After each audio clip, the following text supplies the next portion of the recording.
நாங்க ஏங்க சமூக வலைதளங்கள் பேசுறோம்? தலைவருக்கு போற அத்தனை வழியும் க்ளோஸ் பண்ணப்பட்டிருக்கு. எந்த விஷயமும் தலைவருக்கு போக முடியாத அளவுக்கு செட் பண்ணிருக்காங்க. சவுக்கு சங்கர் ஒரு பிராடு போய் சொல்லுவான், தலைவருக்கு தெரியலையம்மா, அதிகாரிகள் ஏமாத்துறாங்க அம்மா. அது உண்மைதான். ஏற்கனவே 34 அமைச்சர்ல 32 அமைச்சர் பத்தி நான் டீடைல்ஸ் எழுதியிருந்தேன். இப்ப 76 மாவட்ட செயலாளரை பத்தி நான் எழுதியிருந்தேன். இன்னும் ஒவ்வொரு நகர் செயலாளர் எழுதுறதுக்கு லேட் ஆகாது. ஒரு கோடு தான் எழுதியிருக்கேன். இன்னும் ரோடு போட்டா தான் தலைவருக்கு தெரியும்னா அந்த ரோடு போடுறதுக்கு தயாரா இருக்கேன். அப்பவாது தெரிஞ்சுக்கிறோம். தலைவர் எழுதுவோம். எப்படியோ அடுத்த 2026ல நம்ம ஆட்சியை பிடிக்கணும். யாருடைய நடவடிக்கைகள் பார்த்துக்கிட்டு தான் இருக்கோம். நமக்கு இந்த ஏக்கம் முக்கியம்.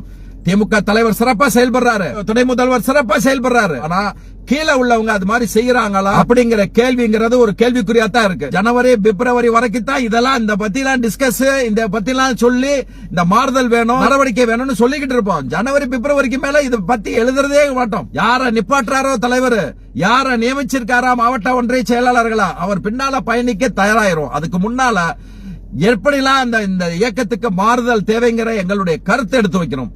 அது இந்த இயக்கத்து மேல உள்ள பற்றுனால, இந்த இயக்கத்தின் மேல இத்தனை காலம் இருந்தவங்க முறையில தான் நம்ம சொல்றோம். எடுத்து தலைவர் துணைத் தலைவரை தவிர்த்து வேற எவனும் என்ன தப்பா நினைச்சா மயிறு போச்சு.